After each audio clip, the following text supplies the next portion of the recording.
to today's meditation time. If meditation is a normal part of your day, of your schedule, I would invite you just to settle in the way that feels right for yourself and then begin to just connect to your breath. If meditation is something that is new for you, that you are adding to your yoga path and to your journey, just know that this is truly a practice. We don't show up to meditation to get good at something, to master anything. We just show up and we do our very best to stay connected to the present moment. We know that the mind will wander. It will try to distract us. It will try to be efficient and think of all the things that it wants to think of. But our only real task is just to keep breathing, one breath at a time, and do our very best to stay connected and aware of this present moment. And so let's just settle in wherever you are. If you're in a familiar spot in your home, if you're in a spot that you always show up to, or a spot that maybe is a little bit new for this practice, just allow yourself to get comfortable. You can either sit up nice and tall, really anchoring through your sit bones, or you can lie down and lengthen through your spine. Either way, you do what feels right for your physical self. And let's gently allow our eyes to close. Allow all the muscles in your face just to begin to relax. And just honor the fact that you've shown up for just these few minutes to catch a glimpse of this present moment before it passes. And for just a little while, not to worry so much about what's already happened and is past and what hasn't even come yet in tomorrow. So together, let's take a nice, slow, deep breath in and gently let that go. And another nice, slow, deep breath in and gently let it go. Let's go 2 more. Breath in and breath out. And 1 more together. Inhale and exhale. And then you just maintain a rhythm that feels right for you. And just feel, even across the Zoom airways, this collective intention of staying connected to our breath and staying connected to this present moment. And so we're on a journey across these next few weeks in our meditation time. We're working through what we call the yamas and the niyamas of yoga. And they are these moral precepts that just guide how we act and interact with the world, and how we act and we interact with ourselves. There's also a limb of yoga that we know so well that is all about the physical postures, the asana. And then there's this beautiful limb of meditation. But the teachings that come with these other concepts help those other limbs, or those other parts, to be so much richer, so much more authentic to who we are. And so the Sanskrit word for our time, for just these few minutes today, is Brahmacharya. And there's lots of different ancient and contemporary translations of Brahmacharya, but for our purposes, in these moments that we are sharing today, Brahmacharya is the right use of your energy. Knowing where your limits are, knowing where you need to focus the attention of your energy. And ideally, someday, that energy then begins to just fuel the path of your purpose. Some of you have very clear paths and you know what that purpose is. And some of you are still on this path to begin to discover it. But what Brahmacharya teaches us is the right use of our energy. Knowing when is just enough. And so across these few minutes, that's what we're going to explore today, is how do you know when it's just enough? And so I want to give you this example, and actually it's an example that happened in our home just in the last few hours. We all have these things that we love. We have these foods that we love. And so if I were to ask you across these next few seconds, just think of your most favorite thing to eat and how you get excited when that's the thing being served or when you see it on a menu, because you remember what it tasted like the last time and you actually get excited about having it again. But we also know that sometimes there's this thing called too much of a good thing. And so tonight in our home, we had enchiladas, as all good Southern folks in Texas should have every now and then. And it's one of those meals that just makes us feel good. We love the taste of it. We love the anticipation of it. But you know, we have to be careful. We have to know when is just enough, even of the things that we love and we enjoy so much. And so there's always the chance after the first serving that you could have another serving. And let's just say that you do that and you take this next plate or this next serving of enchiladas, you ask for more, and all of a sudden this thing that was so amazing and so good is only just a little bit good because you feel yourself getting full and you can't quite grasp the amazingness of it because you realize I've probably had a little too much. But then the offer comes. Would you like any more? And your mind is convincing you and reminding you of how good it was and how much you love it, so why not? So you take a little more until all of a sudden you actually feel physical pain.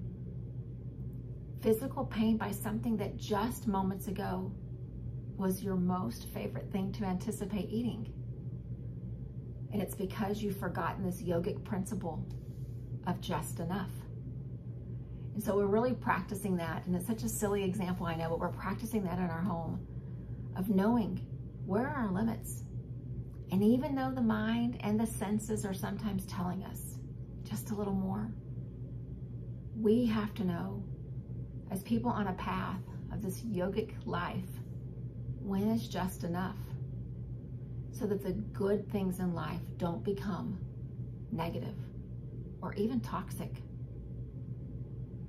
And so I'm going to pause for just a tiny bit of time, and I would like each of us just to think, what are the things in your life where you need to start thinking of some more healthy boundaries for yourself?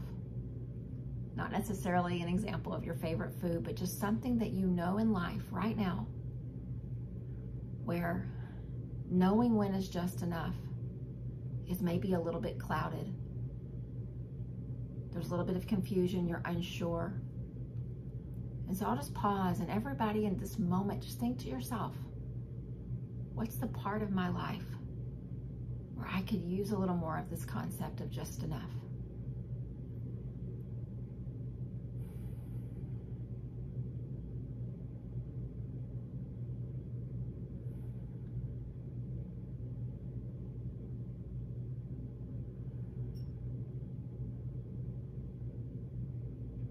And as some ideas come to mind, it is not during this time together to feel guilty or think that you've done anything wrong. But our meditation practice gives us full awareness of where are the potential stumbling blocks in our life and where are the places where we can grow.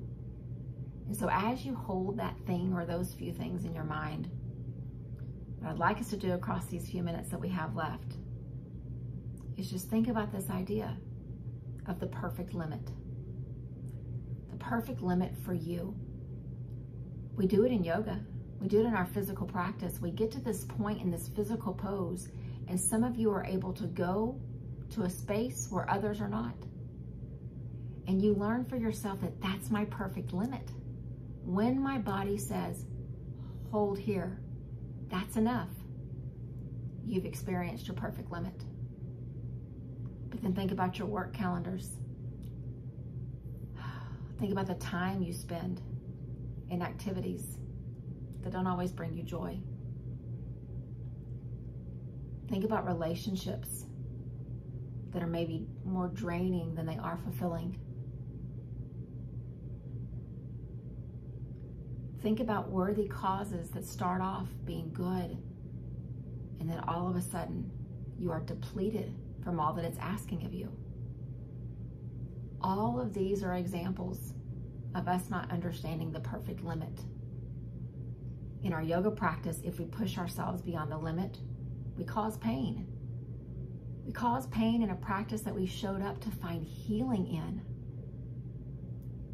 At work, if you allow your schedule to get so overwhelmed and to lose sight of the perfect limit, you'll have nothing left when you get home for yourself, for the people in your life. If you're in a relationship that seems to pull more from you then it gives back. What ends up happening is, even though you started off loving and caring for this person, eventually that turns to resentment. In the same way with that worthy cause, you felt so benevolent, so compassionate toward whatever it was. And then all of a sudden you look up and you realize you've got nothing left to give anywhere else because you've overgiven in that area. All of these are good things. Our yoga practice, our jobs, causes, relationships. But we each have to know what is our perfect limit. And I say this to myself as much as I say it to you. Brahmacharya. It is this incredible concept in yoga that's our reminder. What's the right use of my energy?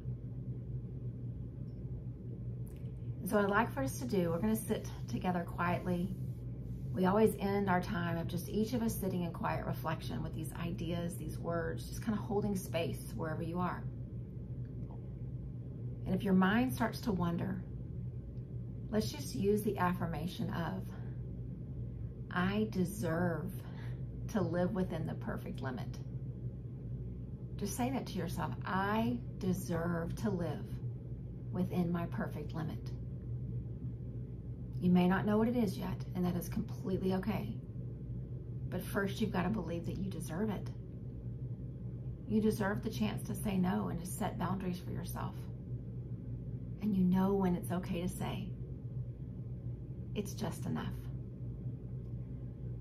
So let's just sit together across the quiet, nice, slow breaths in and out, reminding ourselves, I deserve to live within my perfect limit.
As you continue to sit or lie there quietly where you are in your space, just bring your thoughts and your attention back to the space that we're sharing together.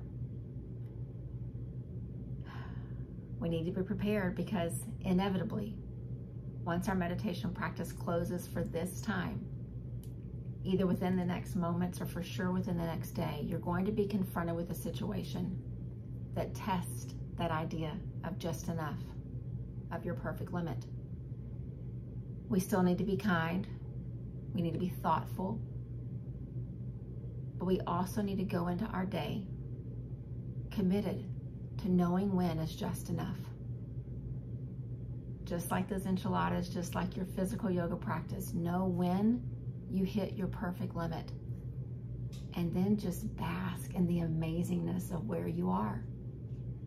That thing that you love to eat, that practice that you love to engage in, use that same idea with your relationships, with work, with all the other parts within your life where you need to find your perfect limit.